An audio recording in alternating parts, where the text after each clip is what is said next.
সমাজে এত বিভৎস, এত নৃশংস একটা হত্যাকাণ্ড হতে পারে, আসলে আমি মা হিসেবে আমি নিজে ভীত। আমি একজন কন্যা সন্তানের মা। আমি আমার ঘরে আমার মেয়েকে রেখে এসেছি। আমি জানি না আসলে আমি ইমোশনাল হয়ে যাচ্ছি।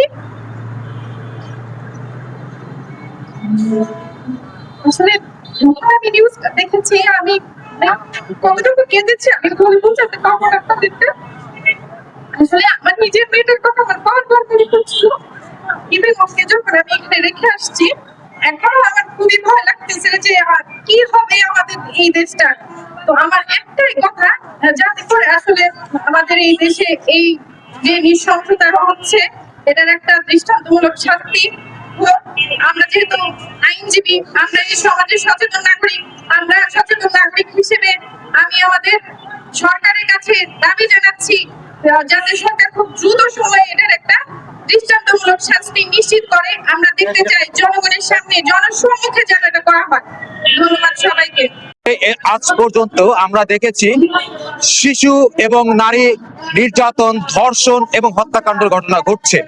এই হত্যাকাণ্ডের যে আসামিগুলো প্রশাসন ধরছে, ধরার পরে আদালতে প্রেরণ করা হচ্ছে। সেখানে আসিয়ার রায় আপনারা জানেন, 17 বছর আগে হত্যাকাণ্ডে যে নৃশংসভাবে হত্যা করা হয়েছিল, সেই হত্যার রায় ঘোষণা হয়েছিল মৃত্যুদণ্ড। কিন্তু 17 বছর হয়ে গেলেও আসিয়া চলে গেছে কবরে, কিন্তু আসিয়ার হত্যাকারী এখনো জেলখানার ভিতরে, কারাগারের ভিতরে আরামায় এসে বসে বসে খাচ্ছে। রামিসাকে কিভাবে হত্যা করা হয়েছে মিরপুরের পল্লবীতে দেখেছেন, গলা কেটে হত্যা করা হয়েছে ধর্ষণের পরে।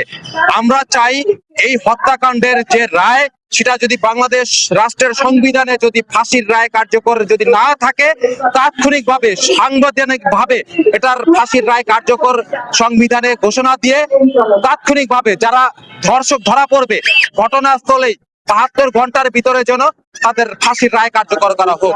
এবং বর্তমানে দেখা যাচ্ছে যে বিভিন্ন জায়গায় মাদকের ছড়াছড়ি, যারা মাদক সেবন করছে তাদেরকে দুই একটা ধরা পড়ছে, কিন্তু অধিকাংশ যারা মাদক বিক্রি করে, মাদকের যে আঁকড়া, সেগুলোকে দমন করা হচ্ছে না। আমি প্রশাসনের কাছে দৃষ্টি আকর্ষণ করে একটি কথা বলবো, যেখানে মাদক বিক্রি করা হয় সেগুলোকে চিরতরে দমন করা হোক, তাহলেই বাংলাদেশে এই মাদক নির্মূল হবে। আর মাদক নির্মূল হলে আমাদের এই যে হত্যাকাণ্ড, নারী ধর্ষণ, শিশু ধর্ষণ, এই যে নৃশংসমূলক যে অপরাধগুলো, এই অপরাধগুলো আর ঘটবে না।